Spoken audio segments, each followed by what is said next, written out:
question, c'est que pensez-vous des partis politiques en France? J'en pense pas grand-chose en fait. Pour moi, c'est bon et blanc et blanc voté. Voilà. Alors, que pensez-vous des politiciens? Ils font la politique. Voilà, c'est pareil. Je veux dire, ils nous parlent beaucoup de. À les entendre, ils vont changer quelque chose, mais moi je ne vois pas qu'est-ce qu'ils pourraient changer parce que maintenant on fait une politique par rapport au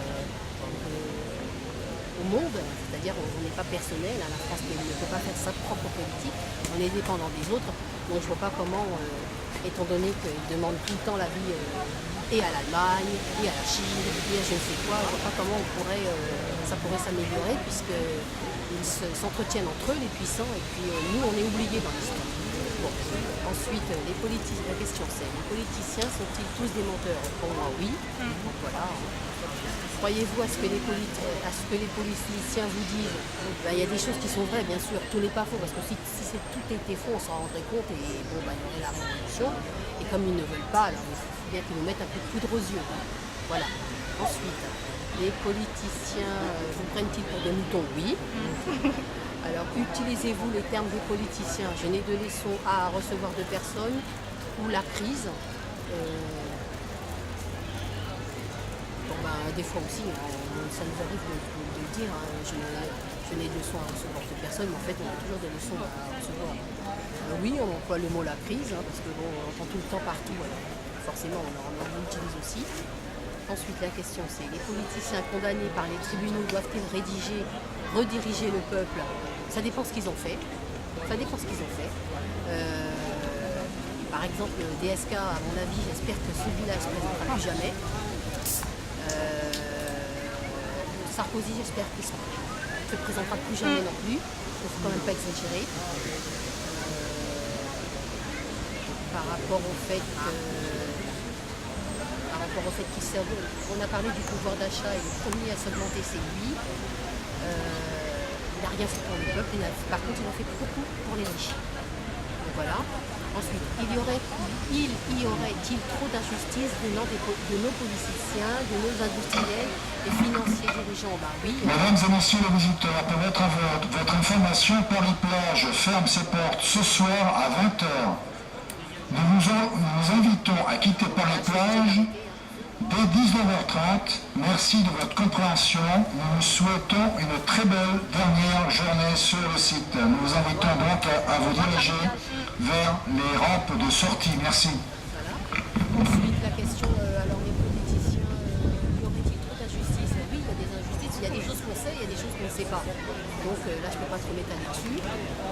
Ensuite, les personnels des corps administratifs, de l'armée ou de la police délibérément pratiquent des injustices, doivent avoir seulement un blâme, doivent être mutés ou doivent être jugés comme tout citoyen. Ils doivent être jugés comme tout citoyen, hein, parce que ce sont des citoyens avant tout. Je ne vois pas pourquoi ils auraient des privilèges.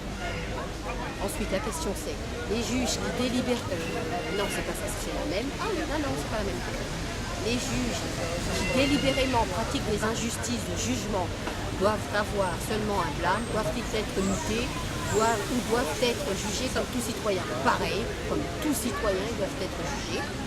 Ensuite, la 11. Doit-on supprimer toute protection d'immunité de nos dirigeants et doivent-ils être jugés comme tout citoyen?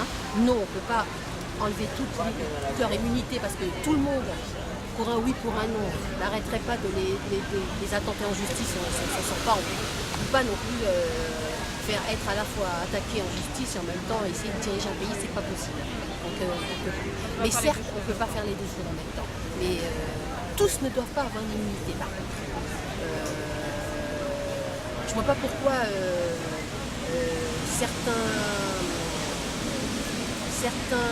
peut-être que certains, quand il y a des affaires un petit peu comme un peu difficiles, où il y a des histoires de meurtre, qu'il y a quelque chose d'ambigu, là l'immunité, on peut la mettre de côté quand même. Hein.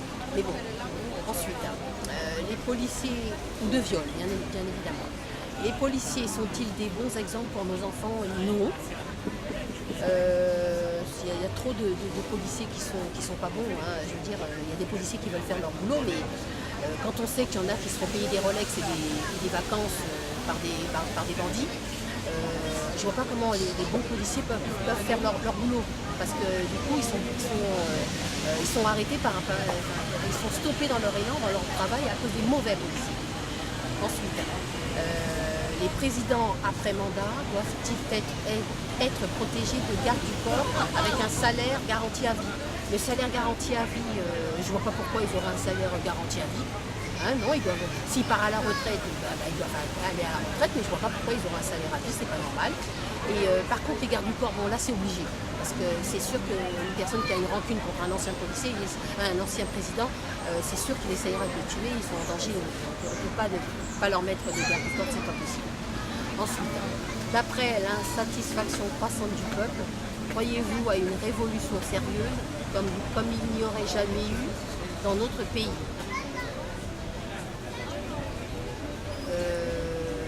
Révolution, alors je vais me prendre dans le sens un changement, je vais me prendre dans le sens de changement. Il peut y avoir un changement, mais il faudrait que les politiciens, s'ils veulent vraiment qu'il y ait un changement, il faudrait déjà qu'ils soient de bonne foi. Et il faudrait que vraiment nous, le peuple, ils répondent vraiment à nos besoins. Bon, maintenant, si c'est la révolution, que tout le monde se révolte un peu comme on a vu dans certains pays,